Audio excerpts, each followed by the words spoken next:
Shalom, shalom, bien-aimés, que la paix et la grâce de notre Seigneur Jésus-Christ soient avec vous.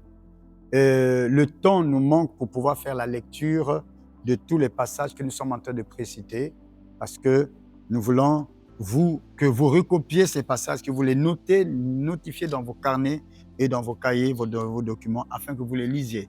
Et donc, nous allons vouloir un peu poursuivre l'élément de ce que nous sommes en train de parler, les pratiques abominables dans le milieu familial. Nous sommes toujours sur notre thème, comment vivre une vie familiale épanouie. Nous parlons des différentes erreurs des parents et des pratiques abominables dans le milieu familial. Donc, l'inceste, le livre de Lévitique, verset 18, et Lévitique 18, verset 6, je vais lire les deux versets 6 à 7. Nul de vous ne s'approchera de sa parente pour découvrir sa nudité. Je suis l'Éternel. Tu ne découvriras pas la nudité de ton père, ni la nudité de ta mère, c'est ta mère.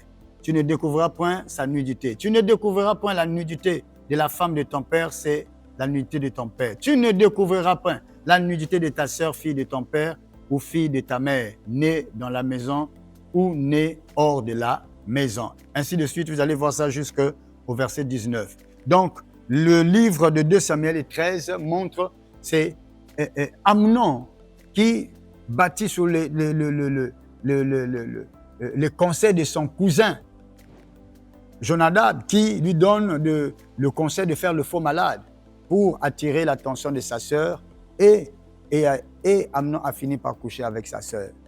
Et c'était une porte large qui a été ouverte de la malédiction dans la vie de la famille de David, de l'homme selon le cœur de Dieu. Et donc vous allez constater, même dans la vie des chrétiens, dans la vie des familles, des hommes de Dieu, des serviteurs de Dieu, il y a des abominations qui se passent. Donc l'inceste fait partie des éléments abominables qu'il ne faut pas pratiquer dans la vie familiale. Aussi, un autre acte, c'est des choses que nous devons éviter pour ne pas donner accès à ces actes d'inceste. Ne pas regarder des films pornographiques ou des films érotiques. Cela peut ouvrir les portes à l'envie, à la convoitise, au plaisir, au désir sexuel. Ne pas laisser les cousins et les cousines dormir dans la même chambre. Évitez que vous, parents, vous mélangez les sœurs, les frères, les sœurs, les cousins dans une même chambre. Et surtout lorsqu'ils commencent à avoir l'âge nubile, l'âge de puberté, il faut éviter de créer les conditions de la pratique de cet acte qu'on appelle l'inceste. Évitez que les femmes soient dans leur propre chambre, les hommes aussi, les garçons, et leur propre chambre. Voilà pourquoi lorsque vous n'avez pas assez de moyens, ne prenez pas sur vous des charges qui peuvent vous coûter hier, qui peuvent vous coûter demain, qui vont ouvrir des portes pour détruire et déstabiliser votre foyer et votre vie de couple, votre vie familiale.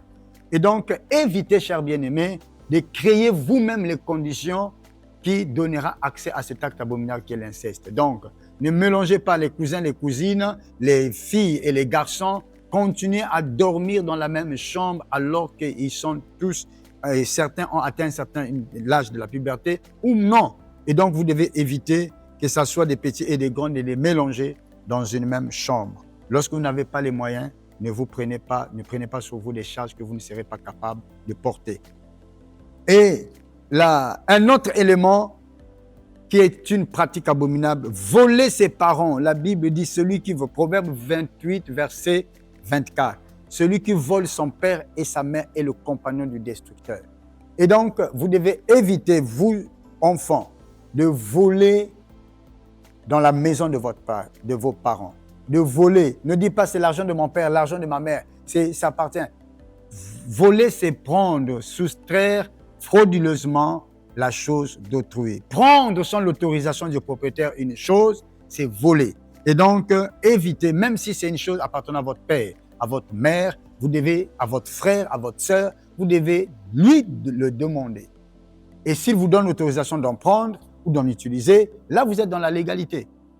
Et donc, vous devez éviter de voler, vous devez éviter de prendre ce qui est à autrui. Une autre pratique à éviter, maudire ses parents. Et là, je vais lire ça, Proverbe 20, verset 20, Proverbe 20, verset 20. La Bible dit ceci. Si quelqu'un maudit son père et sa mère, sa lampe s'éteindra au milieu des ténèbres. Oui, beaucoup de jeunes gens aujourd'hui, maudire veut dire mal dire, mal parler.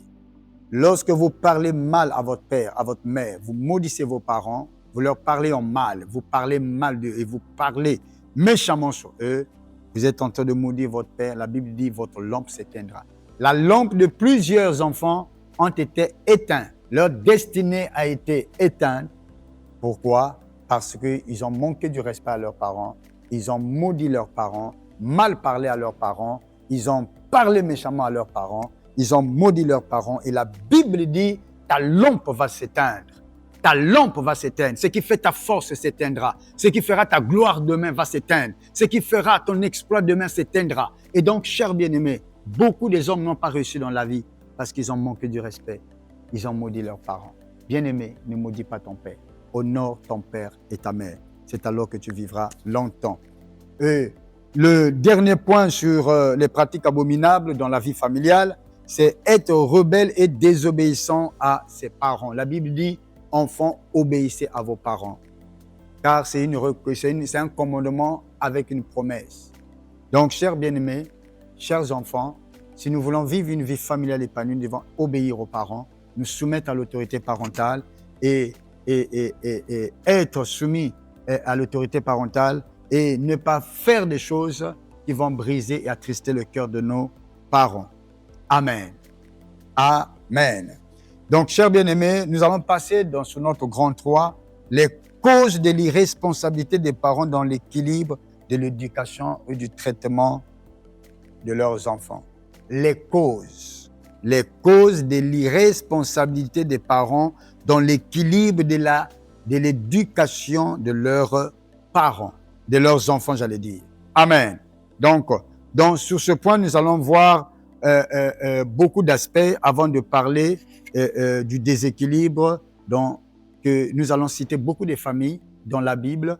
Nous allons aller maintenant avec des exemples pratiques sur chaque famille que la Bible a mentionné et nous allons voir comment est-ce que ça a été une famille qui a réussi, une famille épanouie ou non. Donc, la première des choses, le manque de préparation à la responsabilité parentale. Beaucoup de parents sont irresponsables parce qu'eux-mêmes n'ont pas été préparés à cette responsabilité. Et beaucoup, c'est par hasard. Il est sorti avec une jeune fille, son copain au copinage, et bien, puisqu'il pratique la fornication, et bien, la grossesse est là. Il n'a pas été préparé à ça. Il dit à la fille d'évacuer la grossesse. Il dit non, je ne peux pas évacuer. Eh bien, l'enfant est là, l'enfant arrive. Lui-même, papa, lui-même est un jeune, non pas un homme préparé, une femme préparée à la responsabilité d'être maman, à la responsabilité d'être papa, et ils mettent au monde. Imaginez des personnes qui n'ont pas été préparées à cette responsabilité et qui, patatras, ils se retrouvent être papa, être maman. Et le fait de ne pas être préparé à cette responsabilité fera que ces deux personnes soient irresponsables. La maman et le papa deviendront des parents irresponsables du fait qu'ils n'ont pas été préparés à cette responsabilité. Donc, vous voulez être papa, chaque chose se prépare. Et avoir des enfants, c'est bien. Mais la chose la plus dure et difficile, c'est être capable à répondre, à être responsable de prendre soin de ces enfants-là. Le deuxième point, le manque d'absence d'affection parentale au milieu familial. Oui, beaucoup d'enfants ont souffert du manque d'affection, d'attention de papa ou de maman. Le manque d'affection, beaucoup ont souffert de cela et ont grandi avec des blessures et cela a créé un déséquilibre dans la stature de cet homme ou de cette jeune fille. Et un jour, cet homme ou cette femme deviendra son tour papa. Mais puisqu'il a grandi avec des blessures, il a grandi avec des frustrations, il a grandi avec beaucoup de choses, et bien aimé, si le Seigneur ne guérit pas une telle âme, un tel cœur, eh bien, il risque de reproduire des choses pas bien lorsque lui-même, à son tour, deviendra papa ou maman. Et donc, le manque d'affection a poussé beaucoup de parents à ne pas être eux-mêmes affectifs à l'égard de leurs enfants. La troisième des choses, le favoritisme dans l'attention et dans l'affection envers les enfants. Et beaucoup de parents ont été irresponsables du fait qu'ils ont été favoritisme. ils ont favorisé les uns, ils ont plus apporté de l'affection aux autres, et les autres, ils ont fait quoi? Ils les ont ignorés. Et bien aimé, cela a apporté beaucoup de coups sur le plan de la vie familiale. Un autre point, l'influence du mauvais environnement. Oui, beaucoup des enfants et beaucoup des parents ont été influencés négativement par le milieu et l'environnement qu'ils ont fréquenté. Bien aimé, l'environnement joue de beaucoup dans l'encadrement, dans l'orientation de la destinée de quelqu'un.